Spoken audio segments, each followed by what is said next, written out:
السلام علیکم ورحمۃ اللہ وبرکاتہ۔ ایک عزیز دوست کا بارہا سوال آیا ہے۔ آج اللہ نے اس سوال سے متعلق کچھ عرض کرنے کی توفیق دی۔ سوال یہ ہے کہ چہرے پر نورانیت لانے کے لیے کیا وظیفہ اپنانا چاہیے۔ دوست نے تو وظیفے سے متعلق سوال کیا ہے، لیکن بہتر ہے کہ اس متعلق واضح انداز میں یہ بات کہہ دی جائے۔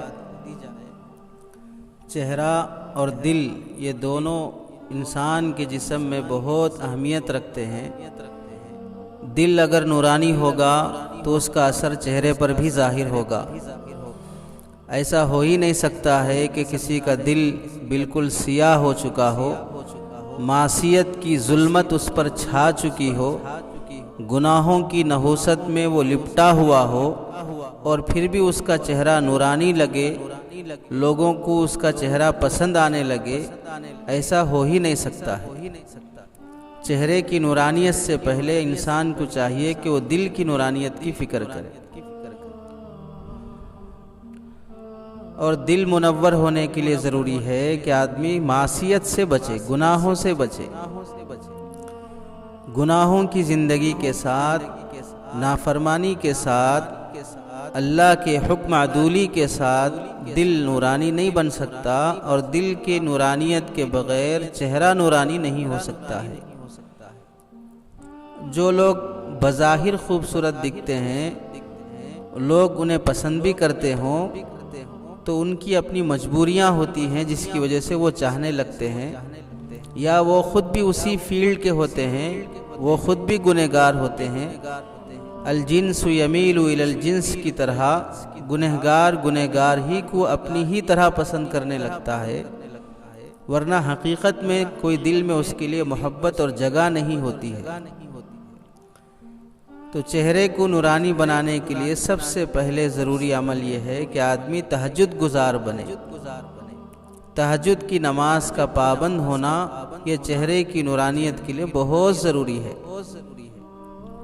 اس کا یہ مطلب نہیں ہے کہ چہرے کی نورانیت کی خاطر تہجد پڑھی جائے، بلکہ تہجد تو اللہ کی رضا کے لیے، اللہ کے قرب کے حصول کے لیے پڑھی جائے گی۔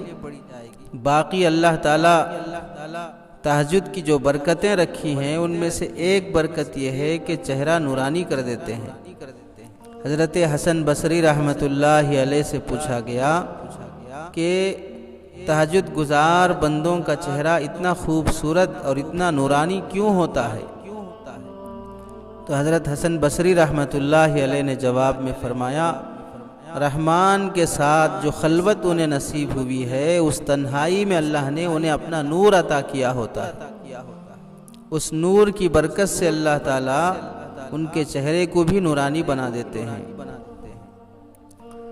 تہجد کے بغیر کسی کا چہرہ نورانی بن رہا ہو تو اس کے لیے دوسرا عمل یہ ہے کہ بد نظری سے آدمی بچنے کا اہتمام کرے۔ بدنگاہی اگر کرے گا تو اس کی وجہ سے چہرے پر اللہ کی نحوست اور لعنت ٹپکتی ہے، وہ اللہ کی نظروں سے گر جاتا ہے۔ جو شخص اللہ کی نظروں سے گر جائے وہ دوسروں کی نظروں میں بھانے لگے، ایسا ہو ہی نہیں سکتا ہے۔ تیسرا عمل ہے تنہائی کی معصیت سے بچیں۔ تنہائی میں گناہ کرنے سے بچنا بہت ضروری ہے۔ ابن عباس رضی اللہ تعالیٰ عنہما کا قول ہے، تنہائی میں جب لوگ گناہ کرتے ہیں تو اللہ تعالیٰ چہرے پر لعنت نازل کرتے ہیں، جس کی وجہ سے مجموع میں ان کے دلوں میں نفرت پیدا ہو جاتی ہے، دلوں سے محبت ختم ہو جاتی ہے۔ تنہائی میں جب نیکی اور اللہ کی فرما برداری کی جاتی ہے تو اللہ تعالیٰ مجموع میں ان کے لیے محبت پیدا کر دیتے ہیں۔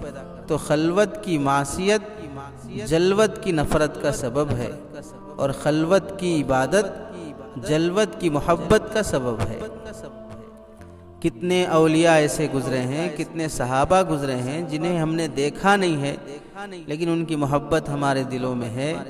اس کی وجہ ان کی نیکیاں ہیں، ان کی دولت نہیں ہے، ان کی شہرت نہیں ہے، ان کی خوبصورتی نہیں ہے، اس لیے چاہیے کہ آدمی تنہائی میں گناہ کرنے سے بچے۔ گناہ چونکہ ظلمت ہے، تاریکی کے ساتھ نورانیت جمع نہیں ہو سکتی ہے۔ تہجد کے لیے ضروری ہے کہ آدمی دن کے گناہوں سے بچے، تنہائی کے گناہوں سے بچے۔ ابن مسعود رضی اللہ تعالیٰ عنہما سے منقول ہے کہ تمہیں تہجد کی ہمت کیوں نہیں ہوتی ہے؟ وجہ یہ ہے کہ تمہارے گناہ نے تمہیں اپاہج کر دیا ہے۔ حسن بصری رحمۃ اللہ علیہ سے کسی نے پوچھا تہجد کی توفیق نہیں ہوتی ہے؟ انہوں نے فرمایا تمہارے دن کے گناہوں نے تمہارے پیروں میں بیڑیاں ڈال دی ہیں، تم دن کے گناہوں سے بچ جاؤ، رات کی نیکیاں تمہیں نصیب ہوں گی۔ تو ایک عمل تہجد، دوسرا عمل بدنظری سے بچنا، تیسرا عمل تنہائی کے گناہ سے بچنا۔ اس کا اہتمام کریں۔ اللہ تعالیٰ نے بنایا ہے چہرہ، والذی یصورکم فی الارحام، چہرے کی حفاظت، چہرے کو منور بنانا، چہرے کو خوبصورت بنانا بھی اچھی بات ہے۔ خوبصورتی سے زیادہ خوبصورتی کی فکر کرنا چاہیے۔ اچھے اخلاق، اچھی عادتیں یہ بدصورت انسان کو بھی خوبصورت بنا دیتے ہیں۔ جہاں تک وظیفے کا تعلق ہے، بعض حضرات نے اپنے تجربے سے یا خالقو کا عمل 333 مرتبہ فجر کی نماز سے پہلے یا رات کے آدھے حصے میں، بعض حضرات نے اللہ نور السماوات والارض پوری آیت کا ورد، بعض حضرات نے یا مصورو اور یا نورو کا ورد، یہ سب لکھے ہیں اپنے اپنے تجربات کی روشنی میں۔ باقی اکابر کی تحریرات سے جو بات معلوم ہوتی ہے وہ یہ ہے کہ آدمی تہجد کا پابند ہو، بدنگاہی سے بچے، تنہائی کے گناہوں سے بچے، قرآن مجید کا کثرت سے تلاوت کرنا، یہ بھی حدیث سے ثابت ہے۔ ایک صحابی نے آپ صلی اللہ علیہ وسلم سے پوچھا کہ کچھ نصیحت فرما دیں، تو آپ صلی اللہ علیہ وسلم نے اکثر بتلاوت القرآن فإنہ نور لک فی الدنیا وذخر لک فی الآخرہ، آپ نے فرمایا کثرت سے قرآن کی تلاوت کیا کرو، یہ تمہارے لیے دنیا میں نور ہے اور آخرت میں بہت بڑا ذخیرہ ہے۔ جتنا قرآن مجید کو دیکھ کر پڑھا جائے گا اتنا زیادہ فائدہ ہوگا۔ ان اعمال کا اہتمام کریں۔ اللہ مجھے بھی توفیق بخشے اور سامعین کو بھی اللہ تعالیٰ توفیق بخشے، اور ہم سب کے چہروں کو بھی اور دلوں کو بھی نورانی بنا دے۔